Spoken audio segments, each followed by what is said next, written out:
అర్ధరాత్రి 1 గంట దాటిపోయింది. ఆకాశం నల్లటి మబ్బులతో కుప్పుకుపోయి ఉంది. గాలి ఇంటి కిటికీలను బలంగా కొడుతోంది. వర్షపు చినుకులు అద్దాలపై జారిపడుతూ రక్తపు గీతల్లా కనిపిస్తున్నాయి. పెద్ద ఇంటి హాల్లో గడియారం టిక్ టిక్ టిక్ అని వినిపిస్తుంది. ఆ శబ్దం మధ్యలో ఎక్కడో దూరంగా గజ్జెల మోత వినిపిస్తున్నట్టుగా ఉంది. మొత్తం ఇల్లు నిద్రలో ఉంది. కానీ ఆ ఇంటి యజమాని అర్జున్ మాత్రం మంచంపై పడుకున్నా కళ్ళు మూయలేకపోతున్నాడు. 2 సంవత్సరాలుగా అతని కళ్ళల్లో నిద్ర తగ్గిపోయింది. ముఖంలో నవ్వు తగ్గిపోయింది. ఒంటరిగా ఉన్న ప్రతి రాత్రి అతని గుండెలో ఒకే భయం పెరుగుతోంది. ఎవరైనా తనని చూస్తున్నారన్న భయం, ఎవరో తన దగ్గరికి వస్తున్నారన్న భయం, చనిపోయిన గతం మళ్ళీ బ్రతికి వస్తుందన్న భయం. అప్పుడే పై అంతస్తు గదిలో ఒక్కసారిగా అద్దం పగిలిన శబ్దం వచ్చింది. ఆ శబ్దం అంత పెద్దగా ఉండడంతో అర్జున్ గుండె ఒక్కసారిగా ఆగిపోయినట్టయింది. చెమటలతో తడిసి లేచాడు. చేతులు వణుకుతున్నాయి. గొంతు ఎండిపోయింది. ఇంట్లో అందరూ కింద గదుల్లో నిద్రపోతున్నారు. పైకి ఎవ్వరూ వెళ్ళరు. మరి ఆ శబ్దం ఎలా వచ్చింది? నెమ్మదిగా తలుపు తెరిచి బయటకు వచ్చాడు. మెట్ల దగ్గరికి చేరుకున్నాడు. ఒక్కో మెట్టు ఎక్కుతున్న కొద్దీ కాళ్ళు బరువెక్కుతున్నాయి. మెట్ల కర్రలు కీచ్ కీచ్ అని భయంకరంగా శబ్దం చేస్తున్నాయి. గాలి వల్ల కారిడార్ లైట్ మసకబారుతోంది. పై గది తలుపు అర్ధం తెరుచుకొని ఊగుతోంది. అతను లోపలికి చూశాడు. గదిలో ఎవ్వరూ లేరు. కానీ పెద్ద అద్దం మొత్తం పగిలి నేలపై ముక్కలై పడిపోయింది. నేల మీద నీళ్లు జారుతున్నాయి. ఆ నీళ్ళల్లో అర్జున్ ముఖం వంకరగా కనిపిస్తుంది. ఒక్కసారిగా ఒక అద్దం ముక్కలో ఇంకో ముఖం కనిపించింది. తెల్లటి చీర, నుదుటిపై రక్తపు గాయం, కోపంతో మండుతున్న కళ్ళు. స్వప్న స్వప్న అని అర్జున్ నోటి నుంచి జారిపోయింది. వెంటనే వెనక్కి తిరిగి చూశాడు. ఎవ్వరూ లేరు. మళ్ళీ అద్దం వైపు చూసేసరికి అక్కడ కూడా ఏమీ లేదు. అతను కిందకి పరిగెత్తాడు. గుండె బలంగా కొట్టుకుంటోంది. ఇది నిజం కాదు, ఇది నా భ్రమ, ఇది ఖచ్చితంగా నా భ్రమ అని తనను తాను నమ్మించుకోవడానికి ప్రయత్నించాడు. కానీ అతని చెవుల్లో మాత్రం ఒక నవ్వు ఇంకా వినిపిస్తూనే ఉంది. ఉదయం వెలుగయ్యాక ఆ ఇంట్లో మరో ప్రపంచంలా ఉంటుంది. అర్జున్ తల్లి సరోజమ్మ చిన్న రాహుల్కి అల్పాహారం పెడుతోంది. బంధువులు వచ్చి వెళ్తున్నారు. అందరి కళ్ళల్లో అర్జున్పై సానుభూతి. భార్యను కోల్పోయి బిడ్డతో ఒంటరిగా బ్రతుకుతున్న మంచి మనిషి. అదే పేరు, అదే గౌరవం. తల్లి కూడా కన్నీళ్లు తుడుచుకుంటూ అడిగింది, ఎంతకాలం ఇలా ఉంటావురా? రాహుల్కి అమ్మ కావాలి, నీ జీవితానికి తోడు కావాలి, మళ్ళీ పెళ్లి చేసుకో అని అనేది. అర్జున్ తలదించుకొని కళ్ళల్లో నీళ్లు తెచ్చుకున్నట్టు నటించాడు. అమ్మా, నేను స్వప్నని మర్చిపోలేను అన్నాడు. ఆ మాట విన్న వాళ్ళందరికీ అతను ఎంత మంచి భర్తో అనిపించింది. కానీ ఆ మాట చెప్పిన మనిషి గుండెల్లో మాత్రం దాగి ఉన్న నిజం ఒక్క అతనికి మాత్రమే తెలుసు. రాత్రి పడగానే మళ్ళీ ఇంటి వాతావరణం మారిపోయేది. ఆ రోజు వంటగదిలో పాత్రలు ఒక్కసారిగా నేలకు పడ్డాయి. ఫ్రిడ్జ్ తలుపు తానే తెరుచుకుంది. గోడపై నీటితో ఎవరో వేలితో రాసినట్టు ఒక మాట కనిపించింది, నిజం చెప్పు అని. అర్జున్ అరుస్తూ వెనక్కి తగ్గాడు. ఎవరు ఎవరెక్కడ అని కేకేశాడు. కానీ జవాబు రాలేదు. కేవలం చల్లని గాలి మాత్రమే ముఖాన్ని తాకింది. అతను గోడ దగ్గరకు వెళ్ళి చూసేసరికి ఆ అక్షరాలు నెమ్మదిగా జారిపోయి మాయమయ్యాయి. 2 రోజులు గడుస్తున్న కొద్దీ అతని భయం పెరిగింది. నిద్ర మాత్రలు వేసుకున్నా నిద్ర రాలేదు. ఒంటరిగా బాత్రూంకి వెళ్ళలేకపోయేవాడు. లైట్ ఆఫ్ చేసి పడుకోలేకపోయేవాడు. కానీ బయట మాత్రం అదే నటన, అదే బాధ నటన నటించేవాడు. అదే మంచి మనిషి పాత్ర.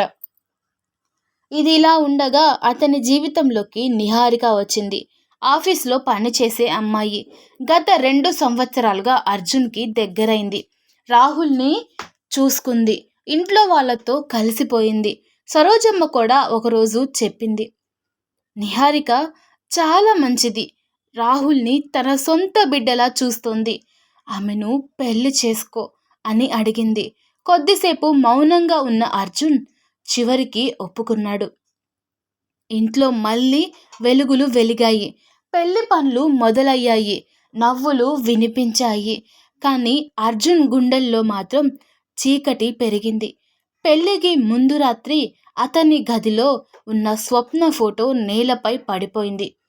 అద్దం వెనుక ఎర్రగా ఒక్క మాట రాసి ఉంది, ఈరోజు మర్చిపోయావా అని. అర్జున్ చేతులు వణికిపోయాయి.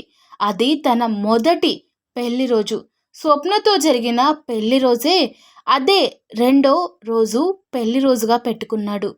ముహూర్తం రోజు వచ్చింది. ఇల్లు మొత్తం బంధువులతో నిండిపోయింది. నిహారిక పెళ్లి కూతురులా మండపంలో కూర్చుంది. పూజారి మంత్రాలు చదువుతున్నాడు.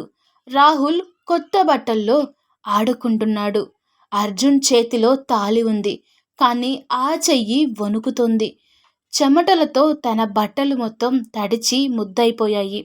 ముహూర్తం అయింది, తాళి కట్టండి అని పూజారి చెప్పగానే లైట్లు ఒక్కసారిగా ఆరిపోయాయి. మొత్తం మండపం చీకటిలో మునిగిపోయింది. గాలి ఒక్కసారిగా బలంగా వీచింది. దీపాలు ఆరిపోయాయి. దూరంగా గజ్జల శబ్దం వినిపించింది. అందరూ భయంతో ఒకరినొకరు చూసుకున్నారు. మెట్లపై తెల్లటి ఆకారం కనిపించింది. తడిసిన జుట్టు, తెల్ల చీర, నుదుటిపై గాయం, కాళ్లకు గజ్జెలు. నెమ్మదిగా మెట్లు దిగుతోంది. స్వప్న అని అర్జున్ కేకేశాడు. తాళి చేతిలో నుంచి జారి పడిపోయింది. ఆ ఆకారం దగ్గరికి వచ్చింది. ఎందుకు చంపావు అర్జున్ అని గట్టిగా అడిగింది. అర్జున్ నేలపై పడిపోయి ఏడవడం మొదలుపెట్టాడు. నన్ను క్షమించు, నేను తప్పు చేశాను. నిహారిక కోసం చేశాను.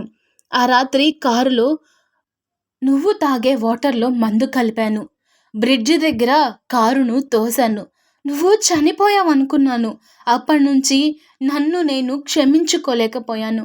నన్ను క్షమించు అన్నాడు. అక్కడున్న వాళ్ళందరూ షాక్ అయ్యారు. నిహారిక వెనక్కి తగ్గింది. సరోజమ్మ గుండెలు పట్టుకుంది. అప్పుడే ఆ ఆకారం నవ్వింది. తన ముఖంపై ఉన్న ముసుగును తీసేసింది. అది నిజంగా స్వప్నే, బ్రతికే ఉంది. అందరూ ఆశ్చర్యంతో నిలిచిపోయారు. స్వప్న కళల్లో కన్నీళ్లు, కానీ గొంతులో ధైర్యం. నేను చనిపోలేదు. ఆ రాత్రి కారులో నుంచి బయటపడ్డాను. కొంతమంది నన్ను కాపాడారు. నేను వెంటనే పోలీసులకు చెప్పచ్చు. కానీ నీ నోటితో నీ తప్పు నువ్వే ఒప్పుకోవాలి అని అనుకున్నాను.